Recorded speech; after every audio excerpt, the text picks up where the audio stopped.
I went up the Eagle Tower, and later, I only learned it as Eagle Tower later. I didn't know the name of the tower. When I got to the top of it, there were 8 kind of nobular looking things aiming 8 different directions, north, south, east, and west, and in between. And I kind of looked at them, and they were in these notches like where you could fire arrows out from. And I was standing looking out over the island of Anglesey. Standing there when all of a sudden, in this vision, I was shot up into the heavens and looking down on the earth like you would look at a satellite picture. You see it every time you see the weather. It looked somewhat similar, and I had supernatural vision.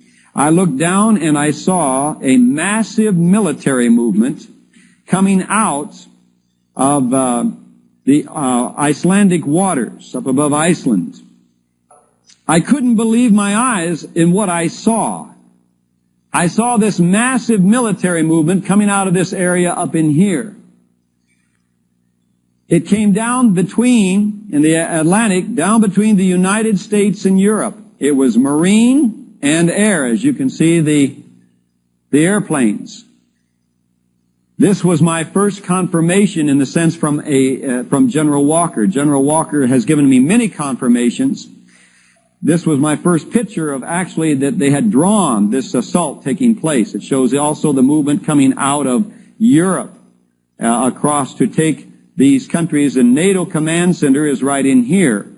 So you're looking at some very, very serious fronts that Russia has been building and has.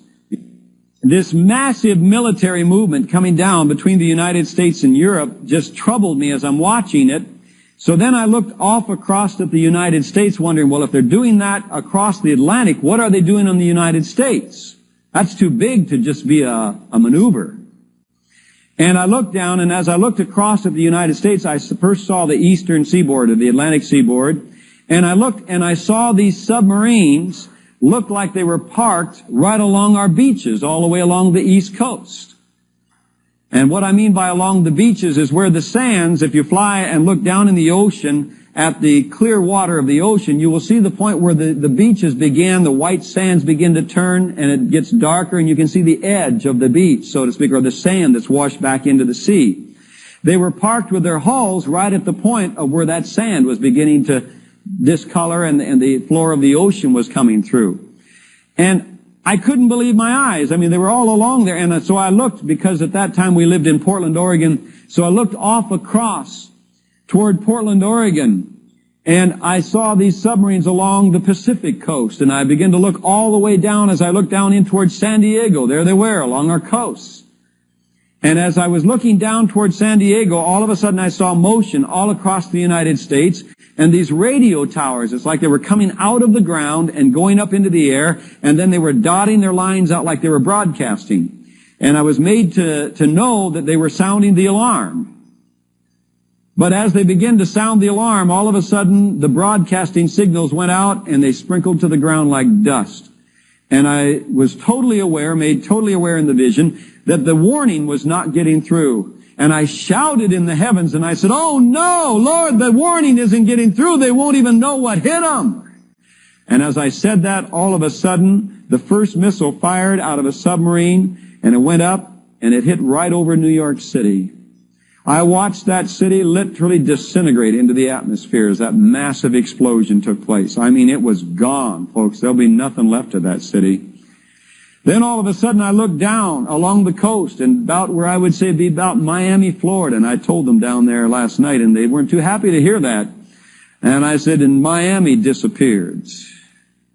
And then all of a sudden, because I was seeing this happen here, I looked away then. So I don't know if there were more explosions took place between those two as far as the coastal area. I didn't see it.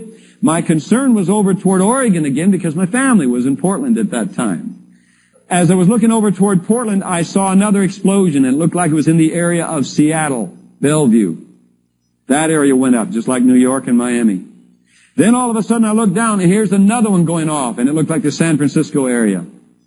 Then down about Los Angeles, just about to Los Angeles, and then San Diego. I saw those 5 nuclear-looking explosions. And I tell you, they literally devastated everything.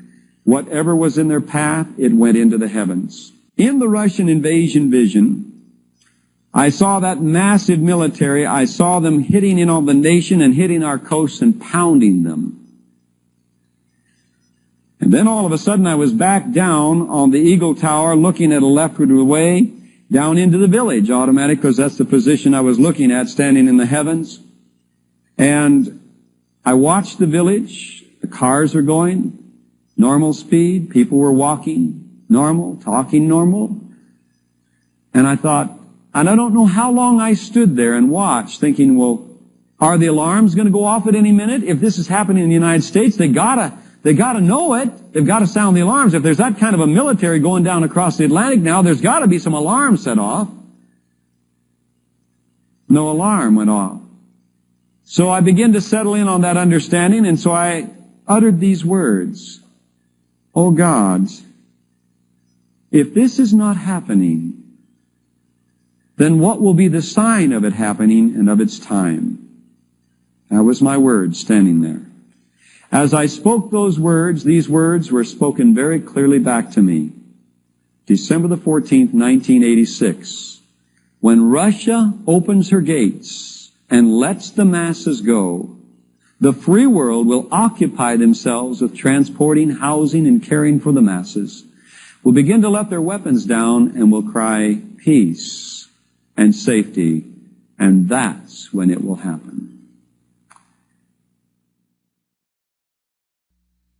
I fell off into the sleep, and all of a sudden I had what I call a night vision. In the night vision, I was called to a ship down in the ports of Astoria, Washington, or Oregon, where the Columbia River flows into the Pacific Ocean. And in the vision, I was on this ship, standing upon the bridge. That's where the wheel is, where they steer it, with a captain from, I believe, the Philippines, Captain Astoria, the Atlantic pioneer, precious brother. I was standing on the bridge, and we were talking when all of a sudden I just glanced out over the inlet to the Columbia River, and I saw all of these ships coming in loaded with troops. And I was watching them, and as this would be the ship, the troop ships went right around the ship we were on, as though they didn't even see it. They didn't fire one shot at the men on the decks. They were down there walking around, the crew. They didn't fire any shots on something. Well, this is interesting. And I was watching this phenomena when all of a sudden I began to see them coming up to the docks, and where there were no ladders, they threw these hook ladders up, and these troops began climbing up these hook ladders onto the ports, and anybody they saw, they shot them. The captain is seeing this, and we're watching this, and all of a sudden he says, your nation is under siege. And I said, yes, it is, but look at this. This is different. And about that time we were looking over the bow of the ship, and underneath the docks came out these World War II vintage of planes, American planes with the star on them and the flag the way they are, the old World War II vintage.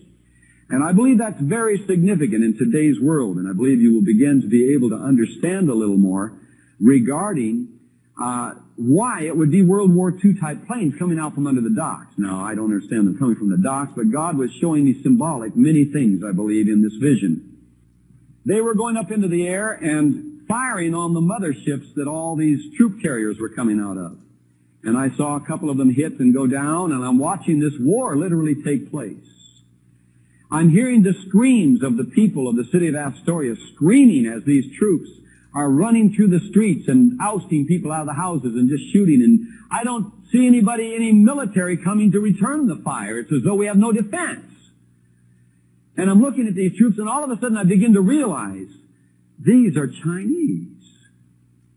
What are they doing here?